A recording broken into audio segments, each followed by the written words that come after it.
రక్షకుడైన యేసుక్రీస్తు నామమునకే మహిమ ఘనత ప్రభావములు కలుగును గాక. Jesus with has ministries Telugu YouTube channel వీక్షిస్తున్న మీ అందరికీ మా హృదయపూర్వకమైనటువంటి వందనాలు. ప్రియులారా, Jesus with has ministries Telugu YouTube channel ని మీరందరూ కూడా ఫాలో అప్ చేయండి.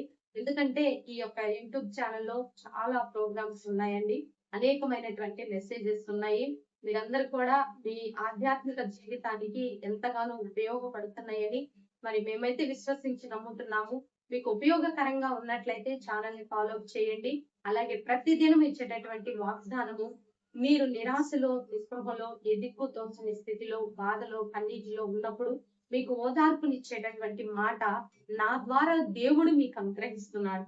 అంటే నేనేదో ఇక్కడ చెప్తున్నానని కాదు, కానీ దేవుడే సూటిగా ఒక పాత్రని ఏర్పాటు చేసుకొని మీతో మాట్లాడుతున్నటువంటి ఈ యొక్క మాటని రిసీవ్ చేసుకోవటం వల్ల మీ జీవితాల్లో మీరు గొప్ప మరి మేలును పొందుకుంటారని ప్రభునామంలో మనవి చేస్తూ, ఈ రోజు దేవుడు మనకి ఇస్తున్నటువంటి చక్కని వాగ్దానానికి ముందు ప్రతి ఒక్కరూ లైక్ చేయండి.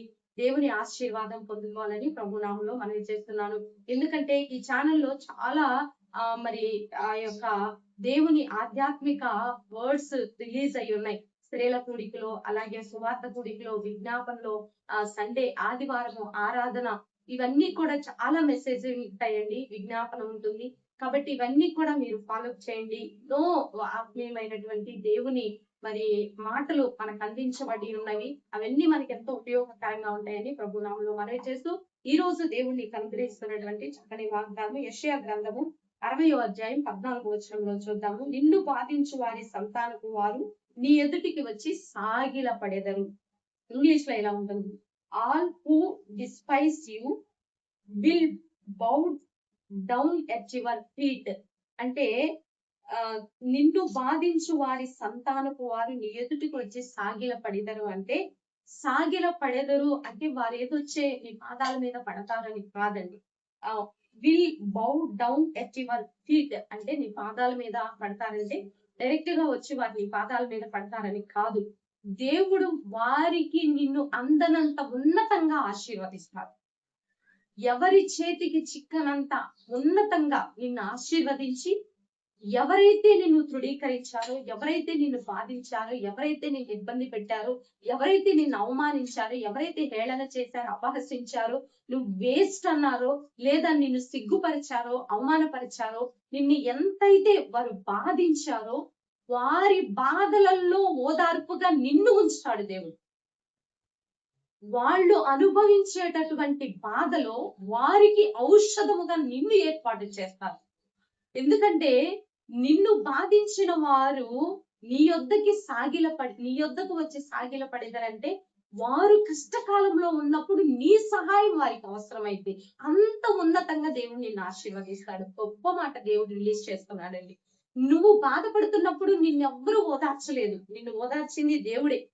నిన్ను ఓదార్చింది ఆ దేవాది దేవుని హస్తమే. కాబట్టి నీకు సహాయం చేసినటువంటి ఆ హస్తము, నిన్ను బలపరిచినటువంటి ఆ దేవుని యొక్క మహిమ అనేక మందికి పంచే విధంగా నిన్ను బాధించిన వారిని కూడా నువ్వు సురక్షితంగా కాపాడటానికి, వారి మీద ప్రేమను చూపించడానికి, జాలిని చూపించడానికి, వారికి సహకరించడానికి, వారికి ఆశీర్వాదంగా నిన్ను మారుస్తావు. నిన్ను బాధ పెట్టిన వారికి నీవు వారికి బాధలో ఓదార్పు ఉంటావు. వారి బాధలో నువ్వు ఓదార్పు ఉంటావంట. వారి బాధలో నువ్వు ఔషధం అవుతావంట. ఎంత గొప్ప మాట! నిజంగా అంత ఉన్నతంగా నిజంగా దేవుడు నిన్ను ఆశీర్వదిస్తానని వాగ్దానం చేస్తుంది. ఇంతకంటే మనకేం కావాలండి? అందుకే ఒక షావుకారి దగ్గర అప్పు తీసుకున్నటువంటి వాడు వచ్చి అప్పు చెల్లించి వెళ్ళిపోయిన తర్వాత ఆ అప్పుని క్షమిస్తాడు ఆ షావుకారు. ఆ యజమానుడు ఆ అప్పుని, ఆ దాసుని యొద్ద అప్పుని క్షమిస్తే, ఈ దాసుని యొద్ద తీసుకున్న వాడి యొద్ద ఈ దాసుడు కఠినంగా మరి వ్యవహరించినప్పుడు ఆ యజమానికి తెలిసింది, నేను నిన్ను క్షమించాను కదా, నీ అప్పుని నేను క్షమించాను కదా, కాబట్టి నువ్వేం చేయాలి? నీ దగ్గర అప్పు తీసుకున్న వాళ్ళని నువ్వు క్షమించాలి. అలా క్షమించకుండా కఠినంగా ఉన్నావు కాబట్టి నా అప్పు నాకు తిరిగి చెల్లించి అంటాడు. కాబట్టి దేవుడు నిన్ను ఉన్నతంగా ఆశీర్వదించబోతున్నాడు. ఎవరికి అందనంత ఉన్నతంగా నిన్ను ఆశీర్వదించి, నిన్ను బాధించే వారికి నిన్ను ఔషధంగా మార్చబోతుంది. ఈ మాట చాలా గొప్పగా దేవుడి రోజు ఆశీర్వదించిన గాక. అనేక మందికి మేలుకరంగా నిన్ను ఎవరైనా నిన్ను దేవుడు క్షమించాడు కాబట్టి నీ పట్ల అపరాధం చేసిన వారిని, నిన్ను బాధించిన వారిని నువ్వు క్షమించు. దేవుడు నీకు ఇంకా ఉన్నతంగా ఆశీర్వదిస్తాడని ప్రభునామంలో మనవి చేస్తూ ఈ గొప్ప వాగ్దానాన్ని రిసీవ్ చేసుకోండి. ఇంకా దేవుడు మిమ్మల్ని ఆశీర్వదిస్తారని ప్రభునామంలో మనవి చేస్తూ చిన్న ప్రార్థన. పరిశుద్ధుల మహాగణుడ ఘనమైన తండ్రి, మీరు ఇచ్చిన చక్కని వాగ్దానం అయ్యా, నిజమయ్యా. మేము ఇప్పుడు ఎవరి చేత అయితే బాధింపబడుతున్నామో వారికే మమ్మల్ని ఆ వారి బాధలో ఔషధంగా మారుస్తానని వాగ్దానం చేశాం. ఎంత గొప్ప ధన్యత తండ్రి. అంత ఉన్నతంగా ఆశీర్వదించే దేవుడు మాకుండగా తండ్రి, ఈ బాధలు, ఈ కష్టాలు, ఈ కన్నీరు, ఈ దుఃఖము, వేదన తాత్కాలికమని మేమైతే విశ్వసించి నమ్ముతున్నాం. ఎవరైతే నిరాశలో, నిస్పృహలో, కన్నీటిలో, దుఃఖంలో వేయబడిన గర్భాలను బట్టి బాధపడుతున్నారు, కృపాలు లేక అప్పుల భారం, ఎన్నో సమస్యల చేత నలిగిపోతున్నారు, వారందరికీ మీరు నెమ్మది దయచేయండి. భారతదేశాన్ని దీవించండి, తెలుగు రాష్ట్రాన్ని దీవించండి, కుటుంబాల చుట్టూ నీ సన్నిధి ఉంచండి. ఈ రోజు బర్త్డే వెడ్డింగ్ జరుపుకునే బిడ్డలందరినీ దీవించి ఆశీర్వదించండి. ఖచ్చితంగా తండ్రి, స్టూడెంట్స్ వైపు మీరు చూడండి అయ్యా.